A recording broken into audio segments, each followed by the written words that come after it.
You know, when you are in love, a lot of things come to play. I wouldn't like to ask her to leave. Out of love, they now went into blood covenant. The true love does not need shedding blood.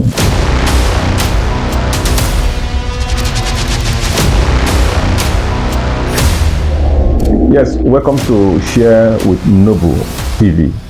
A young lady, got into a relationship with another young man, with intention to get married. And along the line, out of love, they now went into blood covenant. The two of them, yes, everything was going normal. The guy was very handsome and up and doing, just like the lady also was not doing badly. But at a point, the man had an accident, and that has threatened his life, medically speaking now. And not only that, I think the man now, the legs, it's possible that the man may not be able to use his legs again because he was badly injured during that process. And the woman now is facing a challenge of either to remain with that relationship and eventually getting married to the man as planned earlier, or leave the man at this stage, because in the first place, she's considering the fact that the man may not be able to cater for her again as she thought initially. But this is a dilemma. She should leave the man without notice, or is she supposed to now go tell the man now that, well, because of what I'm seeing now, I may not be able to cope again with this relationship and I want to walk away? Or she should just go tell somebody to tell the man? Or should she remain till death do us part? Or she should go to contact another native doctor, because I don't think it was a pastor that actually gave them that blood covenant. She should now go to the whoever helped them to do that covenant to actually neutralize it. These are some of the issues that I don't personally have answers to, and that is why I have with me here a gentleman and a woman that will help me to do justice to the issues. So on my right is Gray Amona. You're welcome to the program. Thank you very much. And as usual with me too is Victoria Chukura. Yeah. You're welcome to the program. Thank you. Great, you heard what I said. Yes. Yes. How will you advise this woman? She's on the crossroad now. And that's between continuing with the... Yes, continuing, yes, and how to disengage if she has to. Look, there are two things there. Continuing with the relationship or and disengage. exercising the blood covenant. Yes. Yes. But that's the main thing. Yes. That's the backdrop.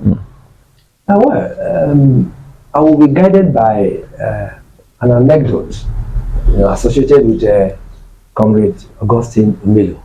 And what was the anecdote? He said if there was an academic discipline by the title foolishness, Yes. a particular subject of a story, would have been advised to seek a doctoral, dissertation. Yes. In that discipline. It's a PhD foolishness. Yes.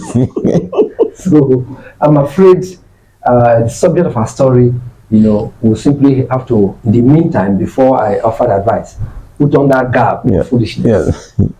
Because the world is changing on a daily basis, and blood covenants related to romantic relationships, I'm afraid. Who again? There was another writer that popularized the experience of foolishness. That was Chinua Achebe. He said someone that has chewed the cord of foolishness. Cord, that is C-O-R-D or C-U-R-D. Someone has chewed the cord of foolishness. That is C-O-D. Okay. It was one of the scenes in Things Fall Apart fiction. It was talking about that Obi. They say someone that has chewed the cord of foolishness will do that kind of thing. A world that is becoming morally competitive, where people are looking for frontiers to express themselves more, reasonably. Yes, love was created by our creator, put in place by creator. But it doesn't mean that you have to be stupid about it. You know what it means to shed blood in the process of affirming compliance with the relationship? No, now. Who could have done relationships? David and Jonathan in the Bible. Nobody shared any blood between them, but they were very close. And the true love does not need shedding blood. Now she has put herself in a tight corner. My in-law, blessed memory, Joanna Martin, will say in a precarious corner. He was fond of using that word at a point. I really asked him, what is the meaning of that precarious, brother? So now she's nearly at a point of no return. Because look at the condition of the man now, the main party to the blood covenant. That condition is a very terrible one. And if he abandons him, the world will see her as a very mean-spirited fellow.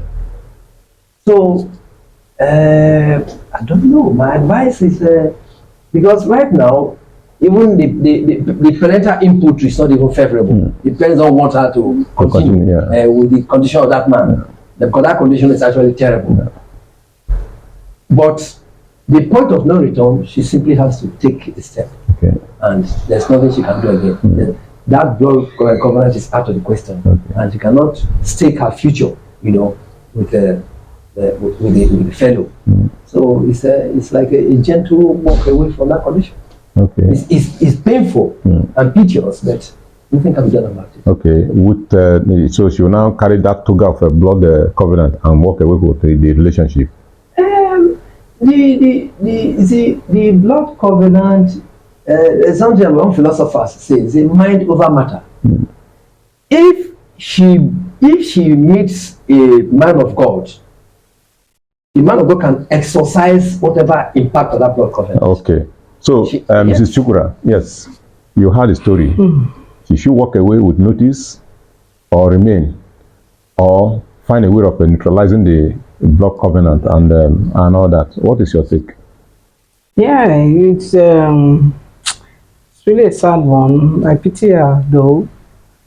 But how the covenant was initiated matters. Whether it was done by an herbalist, whether it was done between the two alone, whether it was done, and I know no pastor will ask anybody to do such a thing. Except the pastor is a ritualist now in the guise of being man of God. That kind of stuff. So if we look at it carefully, if it is just between the two, she can just beg the man for forgiveness, or let the man know this is the extent she can go, and let the man set her free to go. And if the man agrees to that, then I don't think there's anything wrong or anything will happen to her. But if it was done maybe with the juju priest among them and all, so they have to consult with the juju priest to neutralize it. The juju priest tell them what to do to neutralize it. Then if it's a pastor, which I don't believe, deliverance can be also be conducted. But she, as an individual, should search her mind properly. Was it love, or was it infatuation, or was it just for pleasure or for fun that brought about this blood covenant stuff? If it's just the mere play of it, she can just pick her bag and walk away. But if it is love, this innate thing that one cannot explain, you see your loved person, somebody that you shared everything with, in such condition, will it be possible for her to walk away and be happy wherever she is going to? That's another question. Apart from the blood covenant, she should ask herself, this man didn't put himself in this dilemma. Something came along the way. And two, if it is just that he cannot walk, there are some that cannot walk, but their manhood is still okay. Maybe the spine. If she discovered that those areas are okay, even if they are not okay, it is what you have decided to do. Except the prayer that is on her now to leave the man. So she should search herself very well. If you want to leave the man to die or to suffer without her contributing anything to assist, then if she will be at peace with herself when she leaves, then fair and good. So your final counsel to that woman? Yes, developmentally, I do associate with Madam's idea because actually no man of God, will have taking part in that piece of fantasy. It was a near Romeo and Juliet tragic comedy. Yes, seeking the man in the state now, the state in his aims. Whether I will, capitulate to that wish. So it takes a rare human being to do that.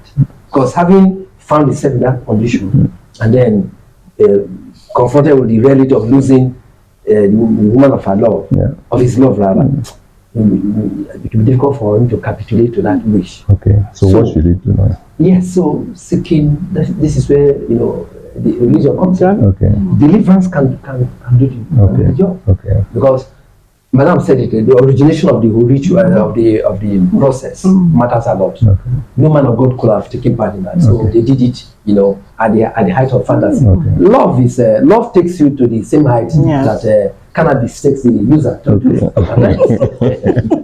Okay, finally.